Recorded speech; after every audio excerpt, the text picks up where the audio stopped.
If you are watching this video, it's because you chose to make a survival guide to the Canadian wilderness. Today, I'm going to teach you how to make a graphic organizer to really brainstorm to make a strong one so that tomorrow you finish it for homework and tomorrow come into class ready for your final draft. Flip to page 3 in your packet. It should say, if you chose to write the survival guide. So first, your final draft is going to be, take a look right here. It's going to be like a pamphlet. Like if you kind of are making a card, take a piece of paper and flip it in half. That's what it'll look like. The front page is going to be a title page. Write that down. Take a look at what my title page looks like. Here's an example of my final draft title page. Want to survive in the Canadian wilderness? Here are some do's and don'ts by Miss Salidas. My name on the front. You can get creative. Your final draft, I'll give you guys markers and crayons, stuff like that. Today, though, is just going to be the rough draft. I'll explain that in a second. Also, your final draft that you make tomorrow is going to be a do's page with evidence, of course, include quotation marks and a page number. So this is going to be a list of things that you should do if you want to survive in the Canadian wilderness using evidence from what we read. So here's an example of my do page. You must have at least 3 do's. So a do, bring bug spray. And then here's my evidence of why you should definitely bring bug spray if you want to survive in the Canadian wilderness.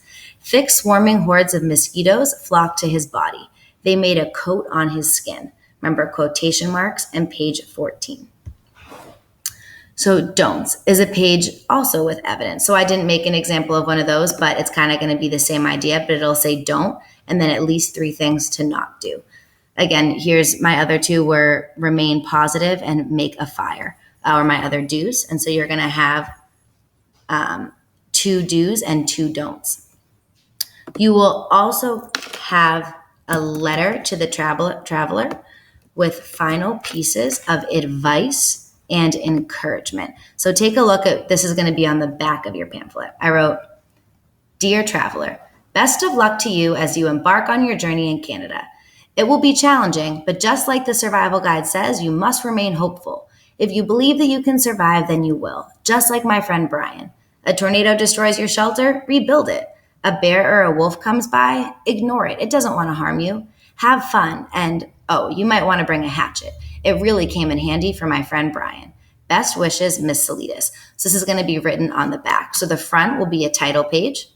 Then you'll have a page of at least 2 do's with evidence from the text.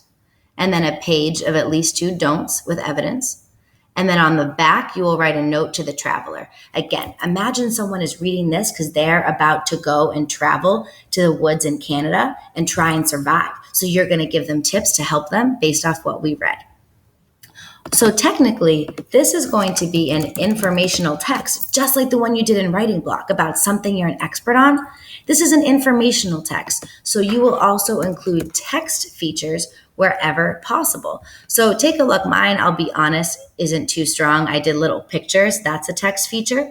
But remember, actually go ahead and jot down somewhere on the side of your text or something right now, different text features. Write down pictures, maps, charts, graphs, timelines, anything you can find on Google that relates to your survival guide. Maybe I could have went and researched different types of bug spray that are really helpful.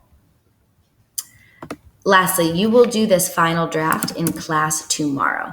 So that was just to give you an idea of what it looks like. This is all that you're working on today and tomorrow. This is your brainstorm. Make sure you have that all written down and then move on with the video. Awesome. So first come up with your list of 2 do's and 2 don'ts. So for example, my first one was going to be to bring bug spray. Do not use this one because it was an example, but pause the video, write down 4 things that they should do, or 2 things they should do, 2 things they should not do. Unpause when you are done. Okay, welcome back. So now you want to find evidence that supports each of these things. Remember, you can use the Control F feature if you go to google.com and then Google Hatchet PDF, click the first thing, and then Control F is how you can search words. So I knew that I wanted my person to bring bug spray because of the mosquito. So I did Control F and search the word mosquito to really find that piece of evidence. So that's where I would have put this down. And then go ahead, find a piece of evidence in the text, write it down, make sure it's in quotation marks, and then this is how you search for the page. Sort of scroll and then look for the number on the side. That was page 14. Go ahead and do that now for your first do only. Okay, welcome back. So then now I want you to think, all right, what text feature am I also going to include in my pamphlet? For me, when I added it to my final draft, I just did a picture. I drew a picture of a mosquito. But think, maybe is there some other feature up here that you want to be able to use in your final draft? You can even Google search one now. Go ahead and figure out what you're going to put here. Awesome. So welcome back. Now spend the rest of your time today filling out this graphic organizer. Remember, this evidence must be in quotation marks with the page number, and then finish it for homework so that when you come in tomorrow, I can give you paper and markers and you can start working on this to get really, really creative. Also, if you finish this chart today, it might be a good idea to flip to the back page of your packet, a blank page, and start drafting your letter. So that's what you should do when you're done. Fill in the graph and then the letter, and remember you have your time for homework to do it too. Good luck and get excited to teach somebody how to survive based off of what you learned from Brian.